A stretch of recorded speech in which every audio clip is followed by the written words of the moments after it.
The only mind that wins is the one that refuses to quit. Think about that for a second. In a world where most people stop at the first sign of pressure, the real edge isn't talent, luck, or background, it's mental endurance. It's your ability to keep going when most would walk away.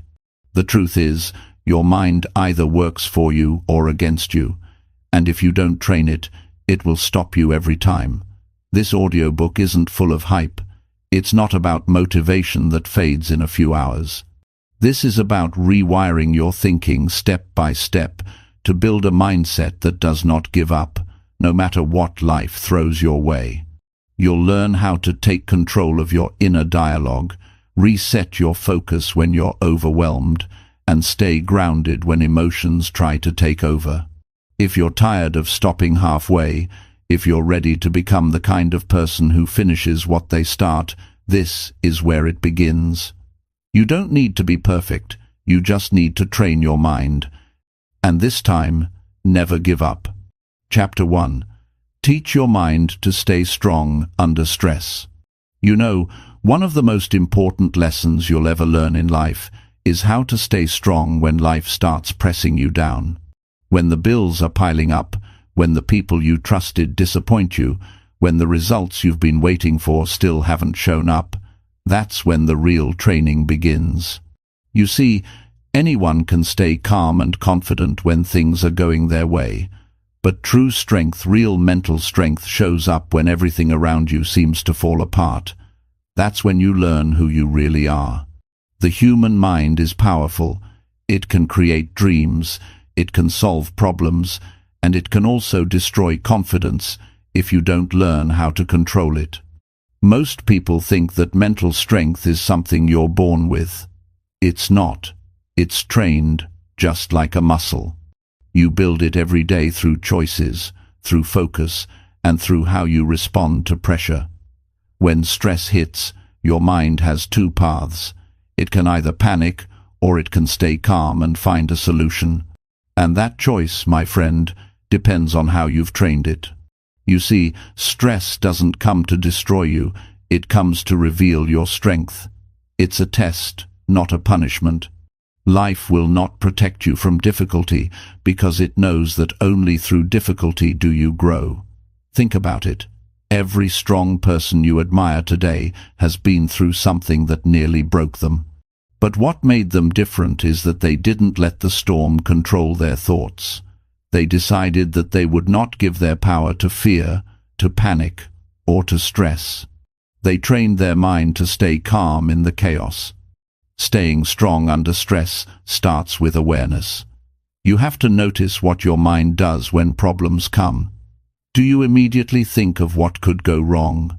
Do you start imagining the worst? That's the mind running wild without direction. You have to stop and take control. Say to yourself, I decide how I will think. I decide how I will feel. Because if you don't decide, your emotions will decide for you. And emotions without discipline can destroy progress in seconds. The first step to training your mind under stress is to slow down your reaction.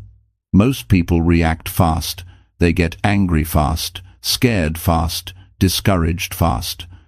But the person who stays calm under stress understands that nothing good comes from a quick reaction. Breathe, think, respond. Don't let the first wave of fear make your decisions. Fear clouds your thinking, and when you act out of fear, you usually make things worse. Train yourself to pause before you speak, before you respond, before you give in to frustration. That pause is power. It gives your logical mind time to guide you, instead of letting emotion take over. The second step is to remind yourself of perspective. When you're under stress, your mind makes the problem look bigger than it is. You start to believe that this moment defines everything, but it doesn't. Nothing lasts forever, not pain, not struggle, not stress. You have to tell yourself the truth. This is temporary. The discomfort you feel right now is shaping you. Every time you handle stress without losing yourself, you become stronger. Every time you calm your thoughts and focus on what you can control, you build confidence that cannot be shaken. Another important part of mental training is routine. You can't wait for a crisis to practice strength. You build it daily through simple habits. Wake up early, take care of your body, read, plan your day, speak kindly to yourself. These may seem small, but they shape how your mind performs when pressure comes.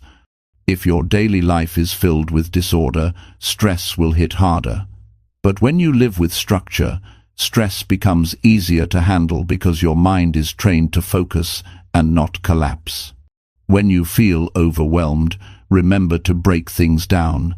Stress often comes from feeling like everything must be solved right now. But life doesn't work that way. You don't climb a mountain in one jump. You take one step at a time. Ask yourself, what's one thing I can do right now to make this situation better?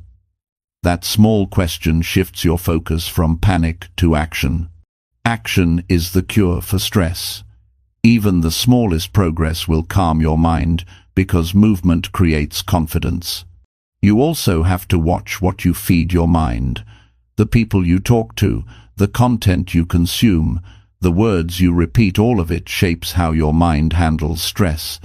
If you're always listening to negativity, gossip, or hopeless talk, you're weakening your mental defenses. You need to feed your mind strength. Read stories of people who overcame. Listen to voices that remind you that you can rise above. Speak words that empower you, not ones that tear you down. Your environment has a silent influence on your resilience. One of the greatest ways to strengthen your mind under stress is to focus on gratitude. It may sound simple, but it's one of the most powerful tools you have. When you're stressed, your mind looks for what's wrong. Gratitude reminds it of what's still right. It doesn't remove the problem, but it gives you strength to face it. Every morning, think of 3 things you're thankful for. It shifts your focus from worry to possibility. A grateful heart is a strong heart because it can find peace even in pressure. Self-talk also matters. What you say to yourself in stressful times shapes your reality. If you keep saying, "I can't handle this," your brain believes it and starts shutting down your options. But if you tell yourself, "I will find a way," your brain starts searching for solutions. It's not about lying to yourself. It's about directing your focus toward possibility instead of defeat. You are not your thoughts. You are the thinker who chooses them. Many people crumble under stress because they've never learned to be comfortable with discomfort. But growth and comfort never live in the same place. When stress comes, most people run. But those who stay, those who endure, they become unbreakable. You need to train yourself to stay in that discomfort a little longer. When you feel pressure, breathe through it. Don't escape it with distractions or complaints. Sit with it. Ask yourself what this moment is trying to teach you. Every stressful moment carries a lesson: patience, endurance, clarity, humility. Find the lesson and you'll find peace.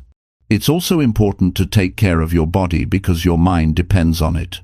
When you're tired, hungry, or neglecting your health, stress multiplies.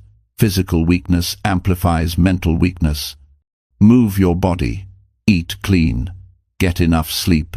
When your body is strong, your mind becomes sharper and calmer.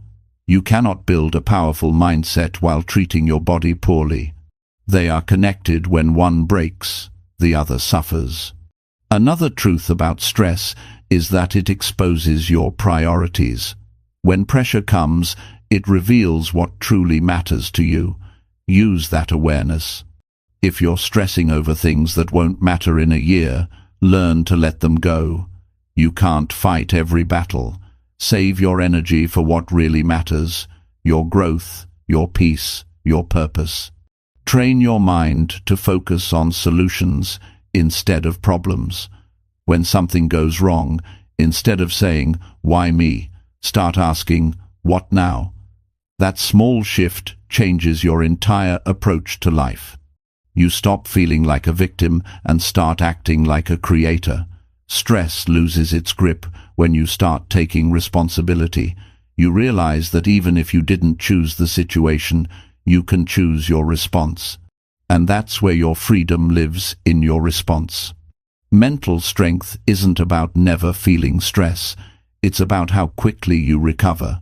You may feel scared, tired, or unsure, but you don't stay there. You get back up, you refocus, and you move forward. That's what separates strong minds from weak ones: recovery. Strong minds bounce back fast because they understand that stress is just part of the journey, not the end of it. So train your mind daily. Start with small things. When you feel frustrated in traffic, stay calm. When you get criticized, listen without reacting. When you face delays, remind yourself that patience builds power. Each time you do this, you're building mental muscles. It's not about being perfect, it's about getting better each time. One day, you'll look back and realize that the things that once broke you no longer have the same power. You'll still face challenges, but you'll stand taller. You'll breathe easier. You'll think clearer. That's what training your mind does. It doesn't remove the storm. It makes you stronger inside it. Remember, life will not always be easy, but it will always be worth it if you learn to stay strong. Stress will visit again, but next time you'll be ready. You'll see it differently, not as a wall, but as a doorway to growth. You'll say to yourself, "I've been here before. I've trained for this." And that confidence will carry you through anything. Every day, you have the choice to react or to rise. Choose to rise. Choose strength over panic, patience over anger, focus over fear. That's how you train your mind to never give up, by staying strong under stress, again and again, until it becomes who you are. That's how ordinary people become extraordinary. Not by avoiding the pressure, but by learning to stand tall when it comes. That's the training. That's the journey. And that's how you build a mind that will never give up. Chapter 2. Build inner discipline that outlasts every excuse. Discipline is the foundation of every great life. It's not luck, not talent, not intelligence. It's discipline. The ability to do what you said you would do long after the excitement of starting has faded. Most people don't fail because they don't have goals. They fail because they can't stay consistent with the small things that build those goals. Discipline is not about punishment. It's about structure. It's about having control over your own actions instead of being controlled by comfort, laziness, or emotion. Building inner discipline means deciding that you will no longer let your feelings decide your future. It's waking up even when you don't feel like it. It's keeping your word even when no one is watching. It's doing the right thing for your growth even when it's hard. That's how real progress is made. People often ask how to stay motivated, but motivation comes and goes. Discipline stays. It's what carries you when motivation disappears. The person who builds discipline doesn't need to feel like doing something. They simply do it because it's part of who they are. Every excuse your mind creates is built on comfort. It's built